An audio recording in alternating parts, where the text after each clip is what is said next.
Clients, customers of the Himalaya Exchange, my name is Brad Geyer. I represent you, and I wanted to give you a briefing on where we stand in our action against the United States government to get your money returned. Last Friday, we submitted a reply against the Department of Justice's objections to our motion to return your property. Our detailed response systematically dismantled the Department of Justice's objections and exposed severe flaws in their arguments. In their reply, which was filed only 24 hours after the court quickly ordered the government to respond to our motion by December 19th, the government referred to you as, quote, purported customers, unquote, as if you don't exist, as if you're not genuine Himalaya customers, as if you're not authentic, and that is preposterous. And in our reply to their response, we explained exactly why that was, and we notified the court that given the Department of Justice's baseless skepticism about your authenticity and the fact that you really exist, we asked the exchange to have an independent law firm retain an independent auditing firm to audit my clients and confirm for submission to the court that you actually exist. This is no reason to be concerned. There's no personal information about any of you that is being disclosed. The government also questioned whether I had the authority or the standing to march into the district court and make the filing that I did. The judge, as I said, responded to our filing within 24 hours. And the court has yet to rule, but we're very hopeful that the court will see the wisdom of having you effectively represented. So that's where the criminal case stands. And we're in the process of putting together a reply to file as early as tomorrow to address the court and provide the court with important context and an audit report, I hope, that authenticates that you are real customers. I think the court will find it very compelling. Quite frankly, I think my former colleagues on the other side of the table will accept that as proper proof and authentication as well. Now, separately, there's this Chapter 11 reorganization.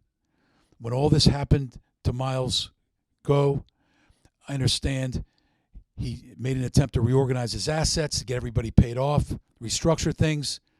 He filed a Chapter 11 bankruptcy reorganization. The trustee who was assigned is named Luke Despens. This is a completely separate, it should have nothing to do with the criminal case. But my concerns, and the reason I want to bring it to your attention, because he's not going down easy, and he just made a filing yesterday, about 5 pages. He raises a lot of red herrings, and I think that his approach, with me at least, raised some red flags, and I think you deserve to know about it. It's going to be a little tricky with him. He seems to be pursuing a strategy that hinges on his ability to get your money into the Miles Guo, his reorganized Chapter 11 estate. Now, we know Miles Guo has nothing to do with the Himalaya Exchange, and we know that the operations and compliance programs that relate to the exchange have nothing to do with the defendants. But that is not going to stop this trustee from trying to roll your money into the overall estate. Why? Because if he has to touch it, he gets to bill for it. And up until now, he has billed over $21 million for managing the bankruptcy reorganization. And right now, he has your money in the crosshairs. And he's going to try to approach the district court and convince the district court as impossible it is for me to conceive that this district court would ever permit this, because it causes a lot of problems for the district court, he's trying to get the district court to agree that it should be kicked back to the bankruptcy court, or that he should be in charge, or he should be in charge of dispersing the assets. And I'm sure that'll be a long time from now, if ever. He's trying to basically get purported victims who aren't you to dip into your money. It's completely inappropriate. We're going to fight it. He tips his hand, and I think shows impure motive in some of his statements to the bankruptcy court, because I've reviewed the transcripts. There's some alarming things that he says, and we've made some of those things, without making it personal, we've made some of those things evident to the district court overseeing the criminal matter.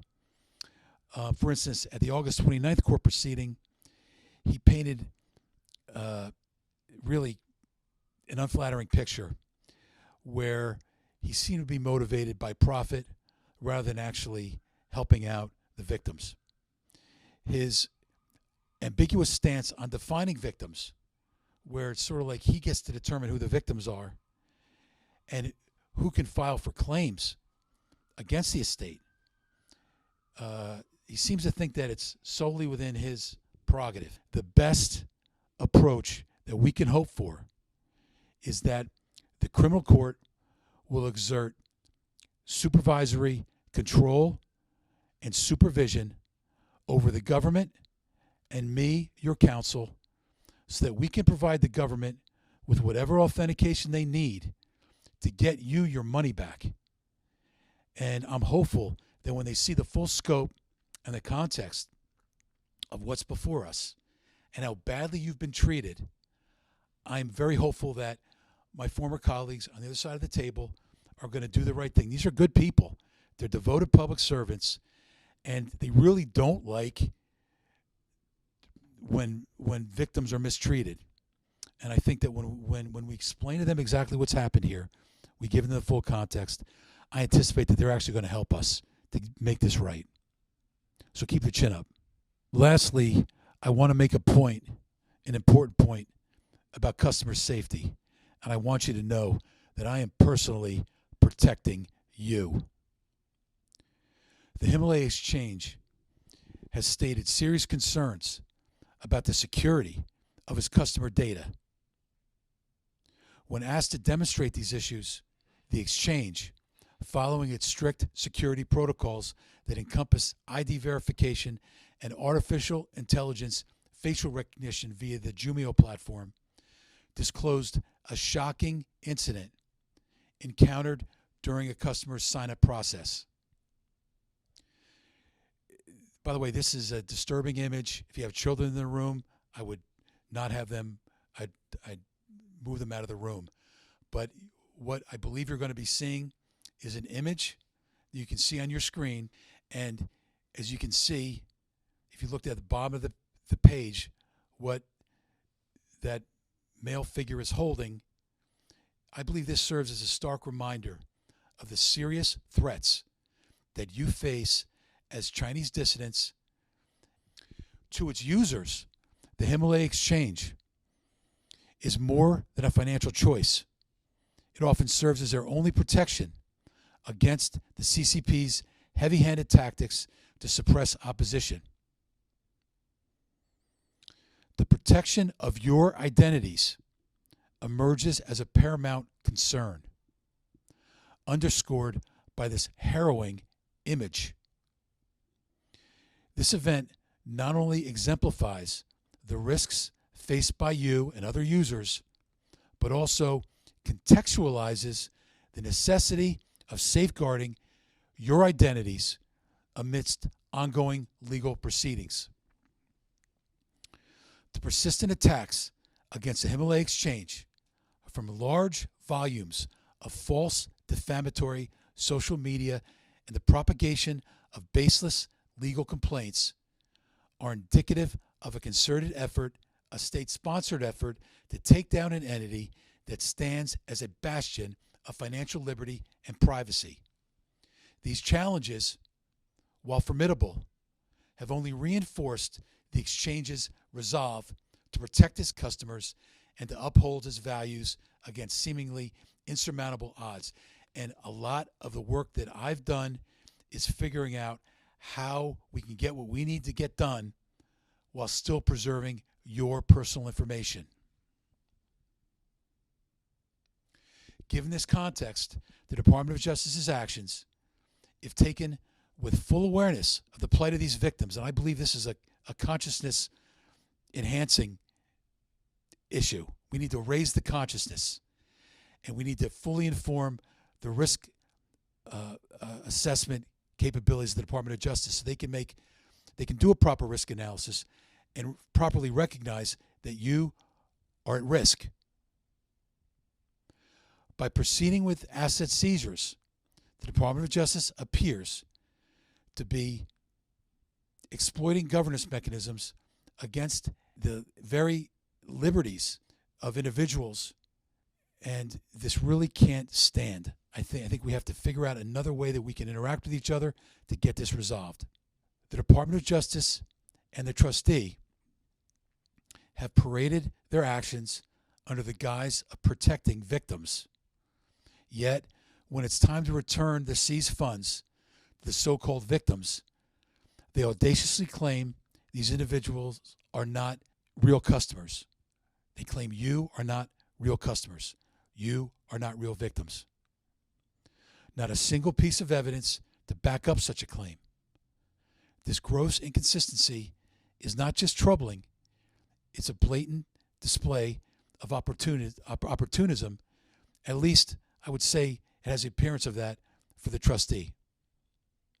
And it begs the question, are they acting in the interests of justice? This week, I'm happy to report that we're going to submit to the court a detailed audit report that authenticated every single customer that I claimed is my client. This is going to be a compelling report. It's going to eliminate all doubt.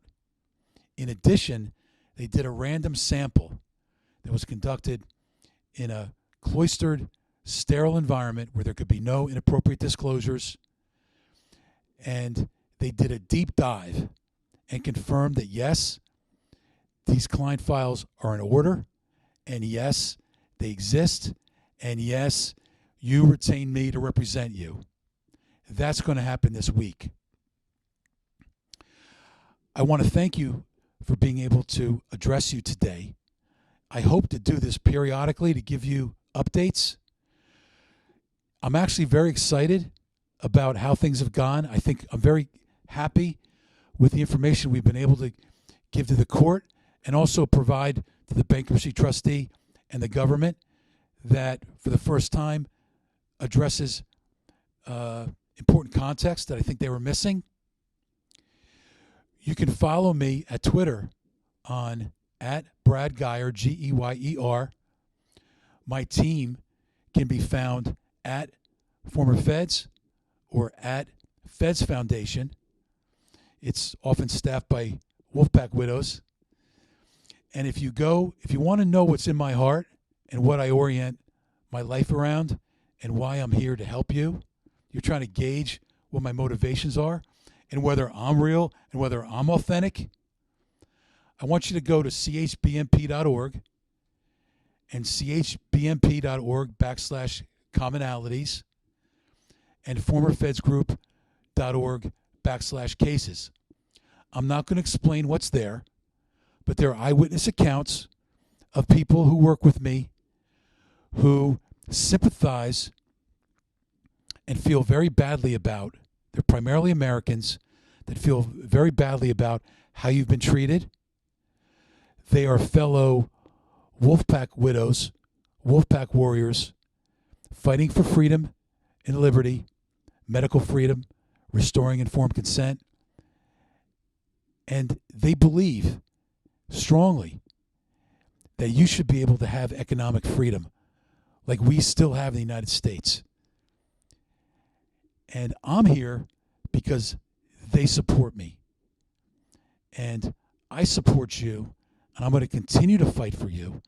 I'm going to continue to make darn sure that you get all your money back.